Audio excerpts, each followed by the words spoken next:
July the 25th, 8:03 p.m. Eastern Standard Time. Got my colleague Big J on the line in our next bit of Australian boxing news. It is official now, even though we actually haven't gotten a press release, but basically both fighters have confirmed it. Article here put out on ESPN that the rematch, the highly anticipated rematch of the century, Devin Haney versus George Kambosos 2, is going to be taking place on October the 15th here in the States, and it's going to be a primetime show again. And the reason why I say that is because, there was some thoughts on my side that maybe they would have this on the regular Australian time fight where they usually have their fights it will be Wednesday mornings here in the States, but it's going to be another midday card October the 16th for Australian fans, and it's going to be taking place in the can you pronounce that arena, Big J? Yeah, mate, it's Rod Laver Arena in Richmond and Melbourne. Okay, I got some images pulled up here. So how many does this place sit? And it's a tennis arena.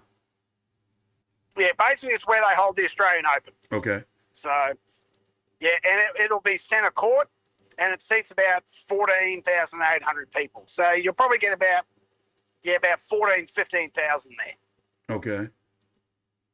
So, and how do you feel about the venue? Because the floor space is very small. I'm looking at it now. Yeah. Basically, it's the arena and the tennis court. So there's not going to be much room for the ring. There'll be the ring, then there'll be the ringside seats, the media, and that'll be about it. Mm-hmm. So it's going to be pretty squashed in there. So, but they've had fights at Rod Laver before, so it's nothing they haven't done before. So. Okay. Remember where the weigh-in was for Kambosos Haney 1? Uh-huh. That was at Margaret Court Arena. That was the next. There's about four or five courts there. Mm-hmm. At the arena. Obviously the centre court's the main one, and where they had the weigh-in, that's Margaret Court. That's the one just over to the left. So when you were there, you said it was about 42,000, give or take, there for the first. Yeah, about that 42,000 plus. Okay, and basically, they were predicting, or at least George predicted, 60,000? Yeah, about that, but that was never going to happen. But were there a lot of visible empty seats? Yes, they were. Okay, so basically, I'm guessing, even though the rematch, the first fight didn't do, and we didn't talk about it so much, but the first fight, wasn't a, exciting fight at all. Buzz really low at one point in time. It was so quiet and their fans were disappointed. But with that being said, can they sell this arena out, this venue right here? Because I would think that they should be able to pack it out, right? They should be able to. I'm really confused why they didn't take it to Sydney for various reasons. But yeah, bringing it back to Melbourne, it's going to be the crowd's going to be a third of the size. Mm-hmm. They should be able to get a decent crowd there. You think they'd be able to get 10,000, maybe a pack out. As you said, most rematches don't attract as much buzz as the first fight. This one, obviously it won't because there's only going to be a third of the people there. So, but should they be able to pack it out? Yeah, one would think so.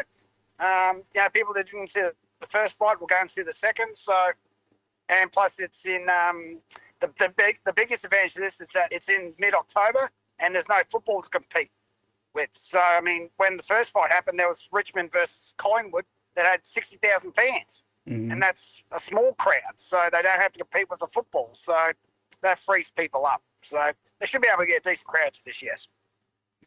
Okay, unconfirmed online reports, and usually with pay-per-view buys, they're never really confirmed. It was said that this pay-per-view did around 100 or so thousand at Tim Tszyu, Australia's. I'm guessing it's safe to say that Tim Tszyu right now is currently Australia's #1 pay-per-view fighter, not Paul Gallen, right? That's a bit probably 50-50, depends. Okay, gotcha. I think Paul Gallen's definitely on his way. Out, but the most publicised person is Tim Tszyu, without a doubt. Yeah, so they're saying that Tim Tszyu usually pulls about what? What was the report? Do you remember? Was it that Tim Tszyu pulls about 150,000 and that this fight pulled about 50,000 or 100,000? Which one was it? Let me pull it up real quick. Yeah, was this fight pulled about 50 and Tim normally pulls about 100. Gotcha. Yeah. And Kambosos was rumored to be making what, about $10 million, right? Yeah, something like that, $10 million. So, Yeah, so basically, pretty much from online sources is that this fight, I don't want to say it was a flop, but it did well below expectations. But even though still, they still was able to get 40,000+ people up in there, for the spectacle of the event. We just wish that George Kambosos had a better game plan. But, since we're now talking about the rematch, me personally, I've already said, and I'm guessing it's time for you to remind the viewers again who you're picking and why. I'm picking Devin Haney again, and possibly, maybe Devin Haney may be able to drop or stop George Kambosos if he just lets his hands go. Because the first fight, he just pretty much beat him off of a jab. Yeah, that is correct. The first fight, he did beat him off the jab. I think George is going to change his game, go back to the way that got him to the title in the first place, and hopefully, if he's smart, just walk through that jab of Haney's and give him a good belting. So he's got to play the pressure Haney doesn't fighter. have any evidence. Haney doesn't have any evidence to suggest that he has knocked out. When's the last time he knocked somebody out? It was a while ago.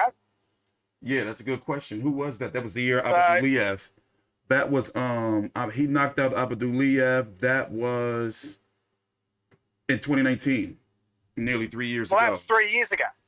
That's 3 years ago. So, Haney doesn't have the power to scare anyone off. He's certainly got the skill set. No doubt about it. He's a very skillful fighter, but to have he doesn't really have the power to scare anyone off. So he just walk through his jab and give him a good eye. So that's what George needs to do. It's boxing. You're going to get hit. You need to take a couple of jabs if you can get in there and get a good couple of crosses and a few body shots on him. It's worth taking a couple of jabs for that. So yeah, because he wasn't like really, you can't say he was busted up. Even though he was defeated and was dominated, he wasn't, necessarily beat up. But, I do believe that he has to play the pressure fighter and, have to go back to, as he said, like the Emperor's Dad. What did he say? The Emperor's Dad, the ferocious one is back. That's exactly what he needs to do. Yeah. As I said from the first fight, if he did the same thing to Haney as what he did to Lopez, he'll kick the shit out of Haney. But he's got to do it because Haney is a very skillful, very smart, high IQ fighter. There's no buts and maybes about that. He proves that every single time.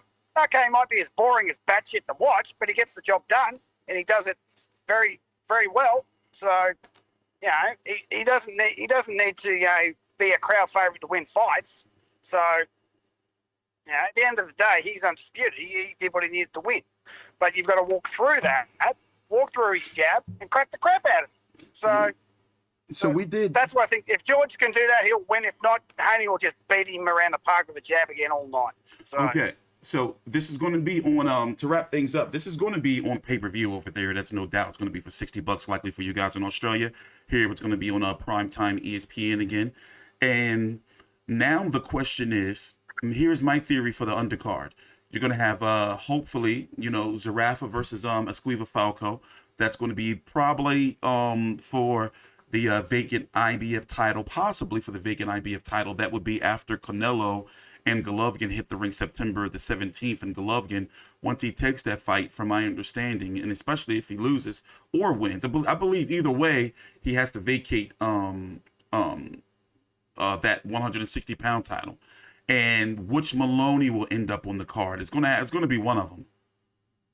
Most likely Jason. Mm-hmm. But both of them are in. Actually, I don't think Andrew will be on it because from what I'm reading, Andrew is looking at a New Year's Eve fight against the Japanese champion in Japan. Okay. At 115. So I don't think Andrew will be on the card. So most likely be Jason. And Jason, who would he fight though? You think that I think he's looking at that tie block. That eliminator, yeah. So that's a high possibility to have, if you don't get Zerafa versus Falco on the card, to have Moloney versus the TIE fighter for that WBC eliminator. And there also could be a possibility that Lucas Brown might be on the card again, because he did have a good showing on the last fight, that's for sure. Yeah, true. But I'm sure he would get a bump up. And as we talked about, in a video that I still have to release, is that maybe he's like really trying to position himself for the biggest payday, possible. And he's going to be playing hardball, especially at this stage of his career, because he's got a resurgence. I can't believe that he went from knocking out and getting knocked out, in the first round by a footballer to going and, did what he did to Junior 5. So he does have, his stock has risen. But all right, that's pretty much it for me, until the fight gets officially announced. And I'm guessing it's going to be sometime in the next, you could say probably month or so. Top Rank wants to get over there and probably have both of the fighters there in person to do a press conference to really, start hammering this fight home financially to, build as much buzz as possible. And of course, to make sure the Bill Haney stuff is going to be taken care of. Well, that won't be a problem this time. Yeah. So, but all right, closing thoughts? yeah. No, I'm looking forward to it. Hopefully, George can pull off, the upset, because he would be the underdog again, and get the belts back. Mm-hmm. But I'm looking forward to it. It's in Melbourne, it's only an hour up the road for me, so it's going to be an interesting weekend. That's October 16th. Looking forward to it. All right. So, once again, as soon as we get some more information on this fight, we'll be letting you guys know. Of course, take your time out, like the video, and subscribe. The links to our social media platforms are right down below in the description box, as we continue to strive to be your #1 source for Australian boxing news on the internet. Thanks for watching. See you guys later. Please subscribe.